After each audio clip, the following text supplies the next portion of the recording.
because there are comments made by general folks, one of which is a friend of mine up in Lancaster, Pennsylvania, who made a comment to this and emailed me a copy of it. Long Branch representatives of the proposed developer of Beachfront South met with city officials Thursday. I didn't see any public notice of this meeting, so there goes transparency again, right out the window, to discuss the future of the Kehovinian project after the sagging real estate market forced reevaluation. Some good progress was made during this session at City Hall, said City Administrator Howard Willie Jr. Hovinian previously had proposed building 350 homes and several buildings between Morris and North Bath Avenues along the ocean front. They gave or required an initial $2.5 million payment to the city and would be followed by more money, enough to fund an estimated $10 million boardwalk reconstruction project. That's what Willie's worried about. Slowdown in construction all along the shore, the signs of real estate upheaval would develop a Kushner cause. Westminster communities acknowledging a slowdown in Asbury Park. They made a decision to refocus the company's commercial and residential investment opportunities into New York City and away from Asbury Park.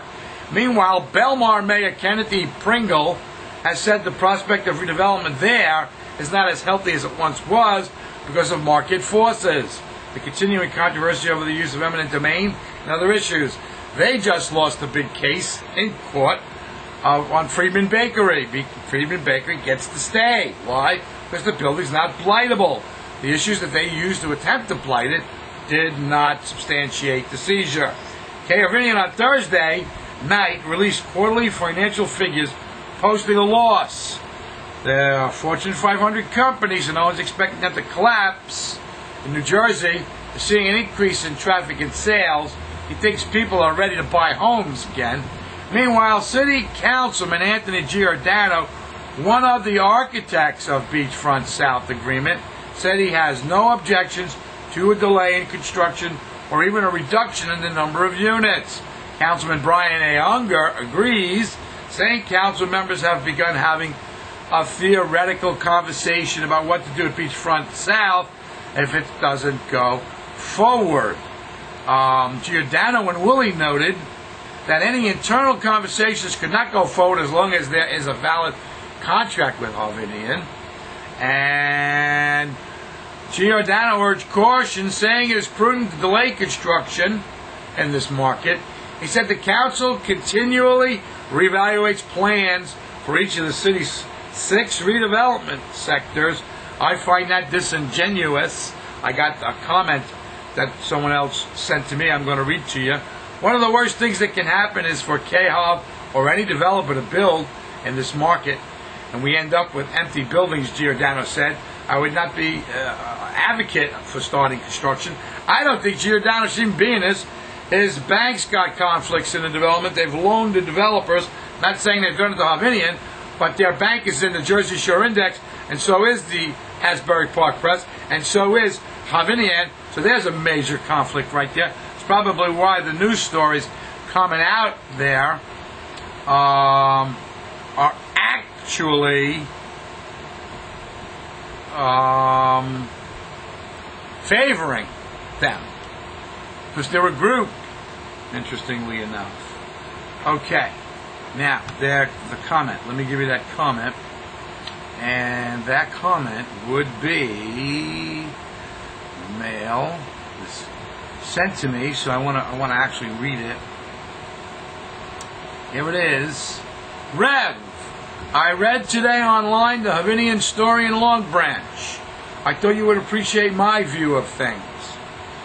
Well, the city of Long Branch said it consistently reviews and upgrades its plans. Then why are the property owners who are looking to remain in the zone as positive elements in the overall project told time and time again by Judge Lawson, it's too late, you should have all come forward in 1996.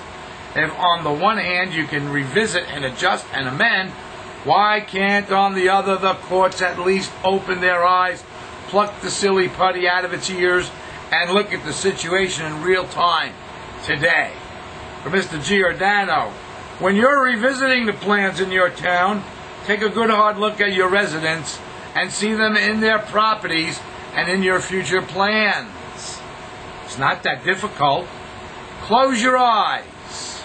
Envision the plan area. Now look. See the Angelones? Look again. See the Vendettis. Mrs. DeFario. Now take a deep breath. See, there is Rainbow Liquors. And look at all the worshipers at Reverend Brown's church, thanking God for you. Otherwise, have a nightmare where you are driving along Memorial Parkway, waiting for the light at Broadway, and your chest hurts. Because you're stressed out as a result of the FBI sniffing around everything you have done. Oh my, you're in cardiac arrest. Too bad that you forced Dr. Carlos Rivera out from 9 Memorial Drive, Memorial Parkway, for your buddy Katz. Because if he was there, he could have run out and saved your ass. I just love dreams and Rogers. That's it. I was kind of hoping to hear Werner's out already. It's 4:15 in the afternoon here, Friday. We got a 90-degree day down here at the shore. Should be a pretty good weekend. I hear rain is in store, but I'm not sure of that. So count this report, which we broke it into, I guess, 3 to upload to YouTube, because you can't go longer than 10 minutes an episode on YouTube. But this will be in its entirety all weekend on the electric. I'm Brown. This was the Brown Report. See you on Monday. God willing.